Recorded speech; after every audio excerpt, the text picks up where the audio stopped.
excellencies and honorable all teachers. Next. शिक्षा एक ऐसी सुनहरी चाबी है जिससे भाग्य के दरवाजे खुलते हैं.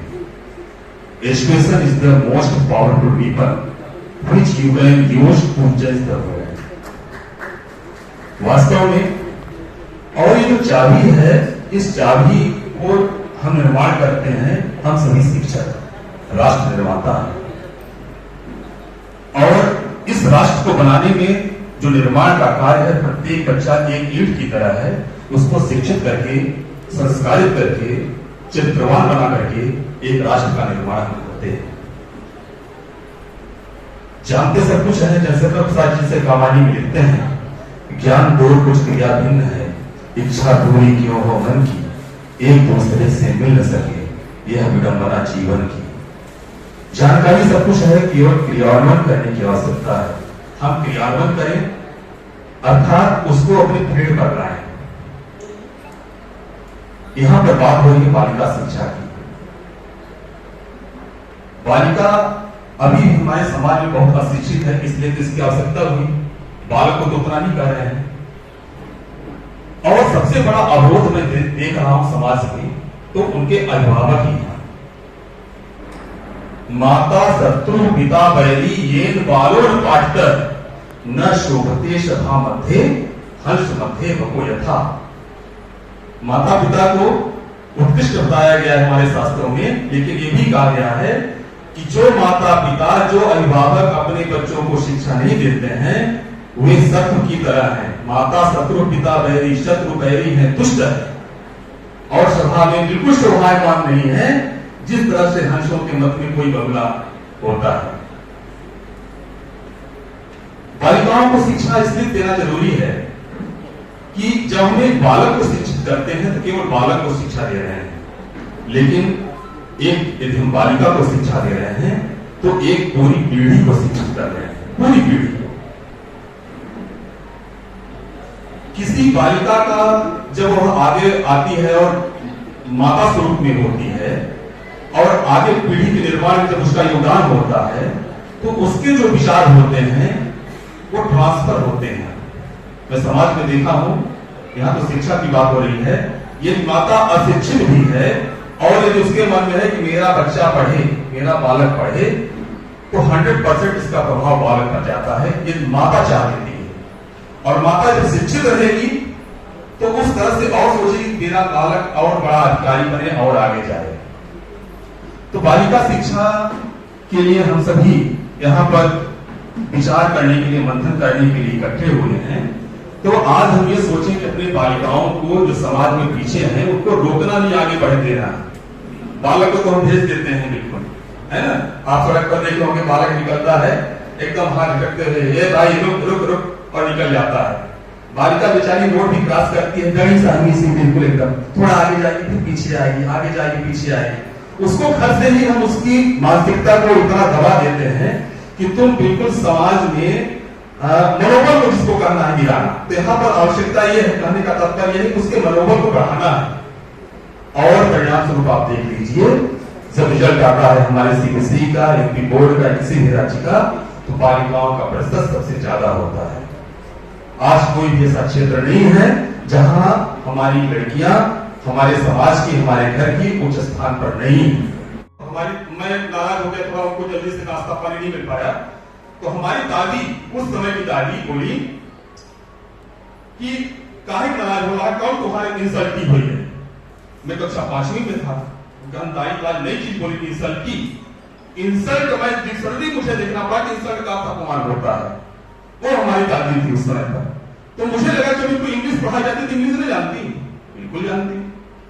तो ऐसा नहीं है. एक विचार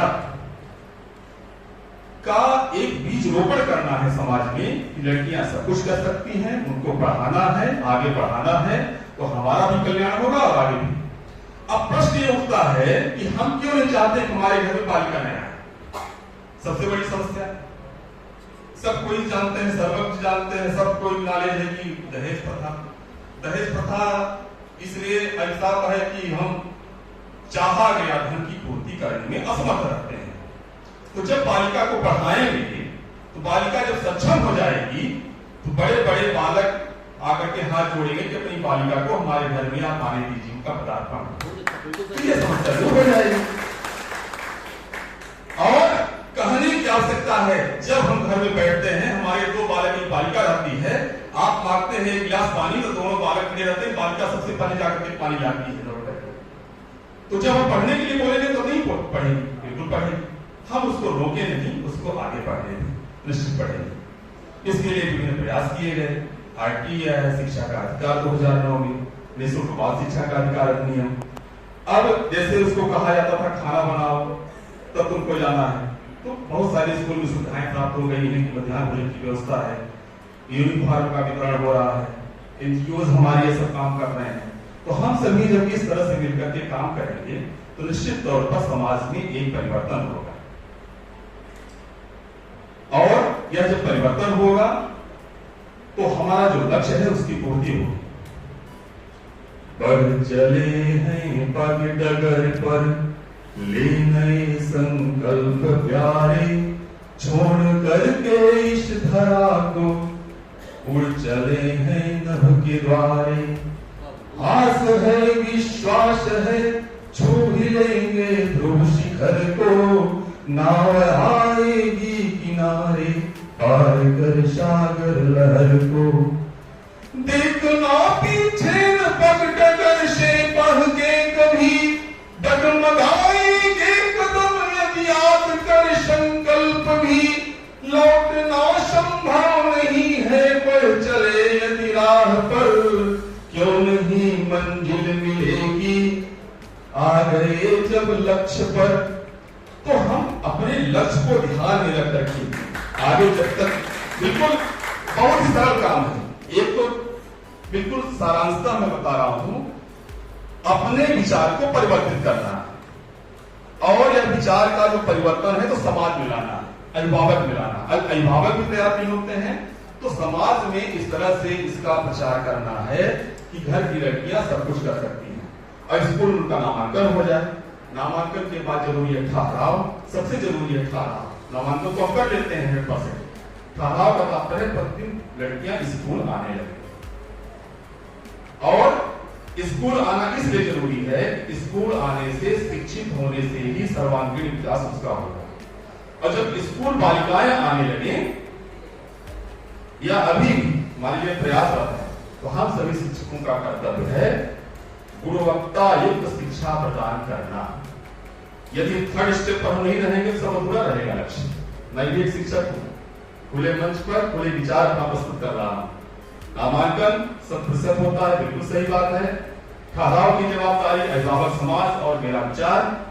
तीसरा जो मेरे हाथ में है उसको जरूर यदि हम रखेंगे तब जाकर के संपूर्ण लक्ष्य की प्राप्ति होगी, वह है गुणवत्ता युक्त शिक्षा प्रदान देना। तो आज हम सभी संकल्प लें कि हम गुणवत्ता युक्त शिक्षा अपनी विद्यालय में बालक और बालिकाओं दोनों को प्रदान करेंगे, और करते हैं, लेकिन फिर से पुनः संकल्पित हो इस तरह से। तो साथियों बहुत अच्छा लगा। अंत में यही कहना चाहता हूं कि इस पद का उद्देश्य नहीं है श्रांत भवन में टिक रहना, किंतु पहुंचना उस सीमा तक जिसके आगे राह न हो। Thank you.